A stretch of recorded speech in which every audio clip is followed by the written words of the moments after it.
मेरा भाई नहीं है, ये मेरा बैरी था, पर आपने मार दिया।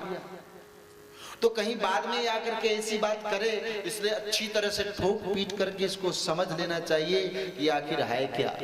अब जो सुग्रीव को बाली ने गदा का प्रहार किया, आकर के चरणों में गिर गया और कहने लगा महाराज ये मेरा भाई नहीं है, ये मेरा शत्रु है। तो भगवान ने कहा ठीक है, और उसी समय भगवान ने अपने गले से माला निकाल करके और सुग्रीव को पहना दी।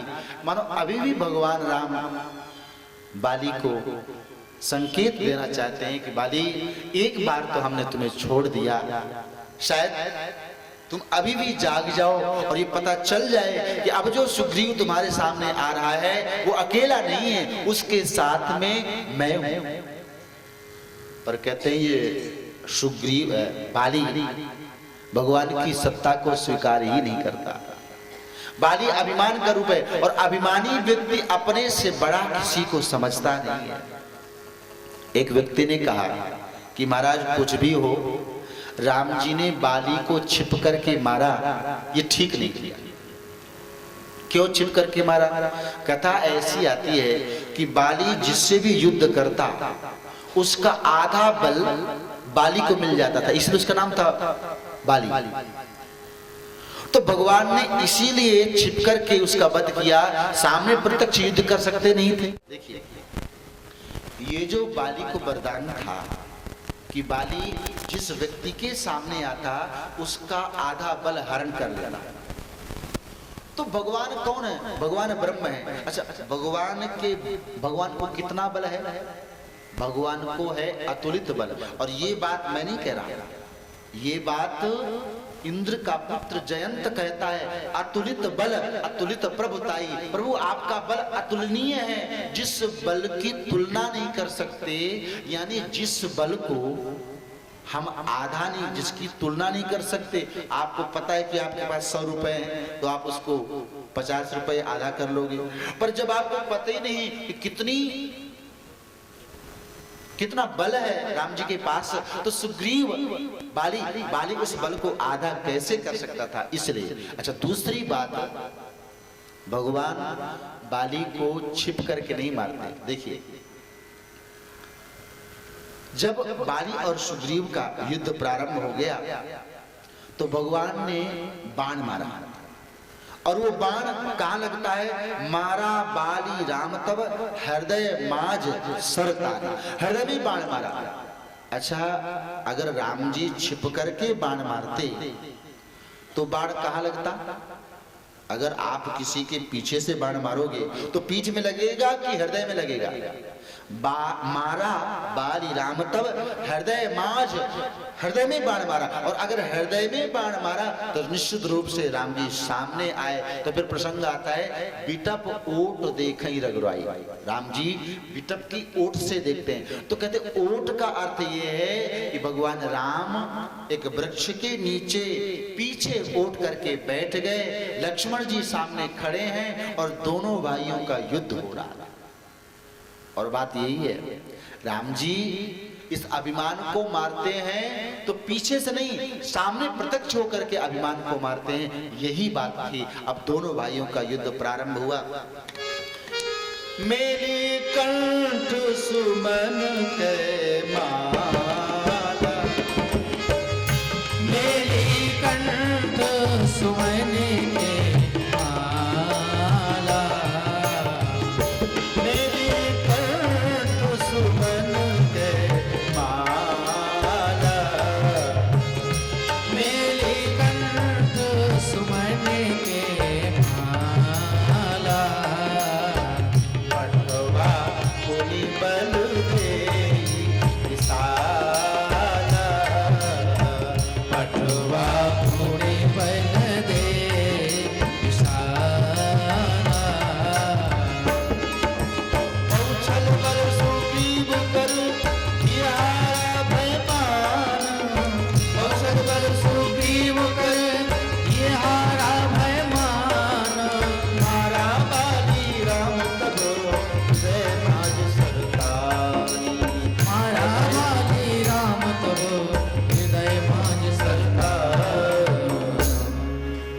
कैसे सुग्रीव को बचाने का मर गया कि महाराज आपने धर्म किया कि अधर्म किया तो बड़ा मुश्किल हो जाएगा। तो बाली ने कहा महाराज एक बात बताओ। क्या?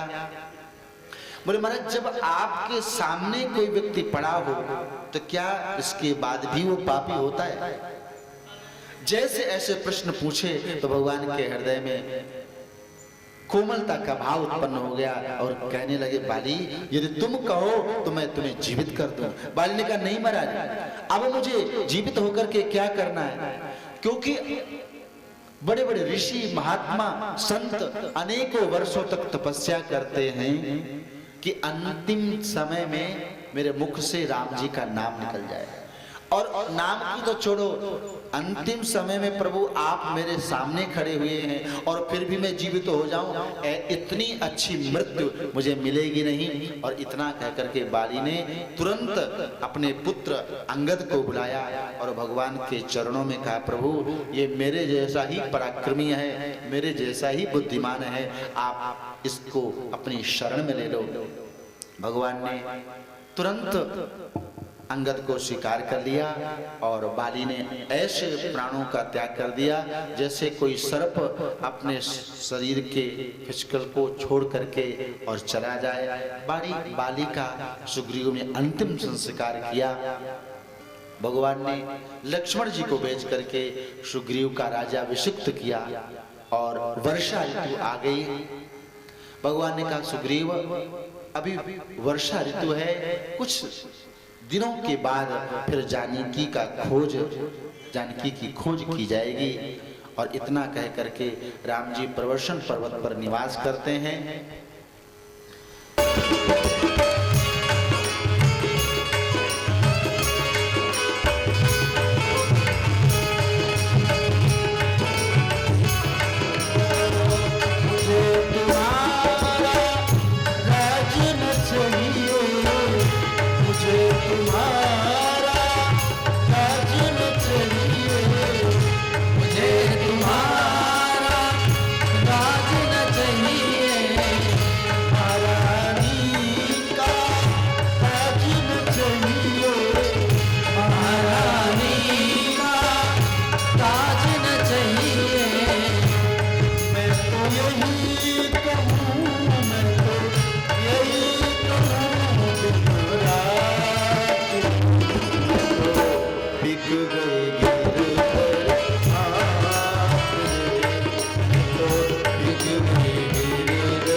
समझ लो अपने मन में, सत्य समझ लो अपने मन में, सत्य समझ लो अपने मन में, वास करूंगी वृंदावन में। सत्य समझ लो अपने मन में, वास करूंगी वृंदावन में। झूठ न मानो, झूठ न मानो, झूठ न मानो, साथी बिक गई हाथ रे। बिक गई पर हाथ में, मैं ना रहूंगी, सब कहूंगी, मैं ना रहूंगी, सब कहूंगी। आया तुम्हारे साथ बिक गई हाथ रे। बिक गई पर हाथ में। राम राम राम सीता राम राम राम राम, राम राम राम सीता राम राम राम, जय राम राम राम सीता राम राम राम, राजा राम राम राम सीता राम राम राम राम राम। प्रेम से रामचंद्र भगवान। भगवान की जय।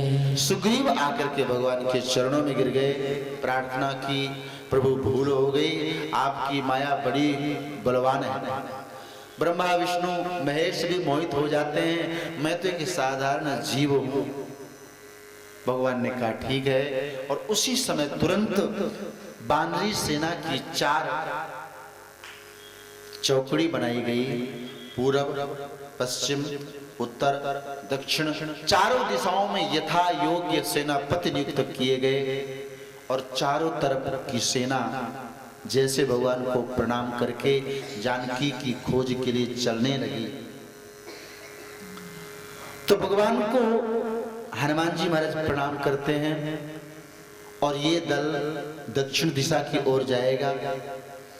इसके जो सेना नायक हैं वह अंगद हैं, जामोन है, हनुमान जी हैं, बानरी सेना की टुकड़ी इनके साथ है। और जैसे हनुमान जी महाराज ने राम जी को प्रणाम किया, तो भगवान तो सब कुछ जानते हैं, भगवान को प्रणाम किया तो हनुमान जी महाराज को राम जी ने आशीर्वाद देते हुए सिर में हाथ रखा, और हाथ रखते हुए आंखों से राम जी के अश्रुपात बहने लगे, और वो मुद्रिका हनुमान जी को दिया और कहा हनुमान ये मुद्रिका सीता को देना।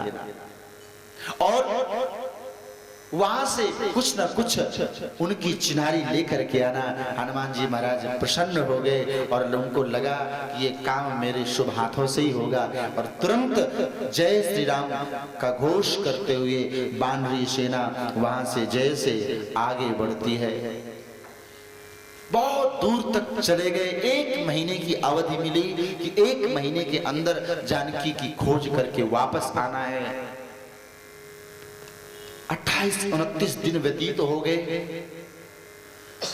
दक्षिण दिशा की ओर आगे बढ़ते जा रहे हैं। पूरी बानरी सेना के साथ में पूरे बानरों को प्यास लगी, भूख लगी, पानी की तलाश में एक कंदरा के पास पहुंच गए, और जैसे वो गुफा दिखाई दी, अब गुफा को देख करके जाम अंगद तो इस सेना के नायक हैं, अंगद देख करके गुफा को कहने लगे कि भैया हम इस गुफा के अंदर प्रवेश नहीं करेंगे। क्यों? बोले इस गुफा से, ऐसी गुफाओं से हमारे पिताजी और चाचा जी के बीच में मतभेद पैदा हो गया, इसलिए हम इस गुफा में पहले प्रवेश नहीं करेंगे। हनुमान जी ने कहा ठीक है, तो हम सबसे आगे हो जाते हैं। हनुमान जी महाराज संत हैं, और संत का स्वभाव होता है वो कष्ट पहले ले लेते हैं। तो जैसे हनुमान जी महाराज आगे बढ़े, अंदर प्रवेश करते हैं, तो देखते हैं एक स्वयं प्रभा नामक कन्या बैठी हुई तपस्या कर रही थी। जैसे पहुंचे कहने लगे हमें बहुत प्यास लगी है, भूख लगी है। स्वयं प्रभा ने कहा एक काम करो, बगल से सरोवर है, पानी पी करके और फल खा करके आओ और फिर मैं तुम्हें वहीं पहुंचा दूंगी जहां पर सीता है। अब बानरों से एक ही शर्त रखी, क्या? बोले अपने आंखों को बंद कर लो। अब आप बताओ बानर कितना चंचल होता है। बानरों से कहो कि आंख मूंद करके बैठ जाओ, कितने देर तक बैठेंगे? जैसे आंखों को बंद किया, विश्वास ना हुआ पता नहीं हम कहां पहुंचेंगे, ये कौन है, तो तुरंत खोल दिया। और जैसे नेत्र खोलते हैं सारे बानर तो देखते हैं कि समुद्र के किनारे पहुंच गए। और संकेत बड़ा सुंदर है। ये स्वयं प्रभा कौन है?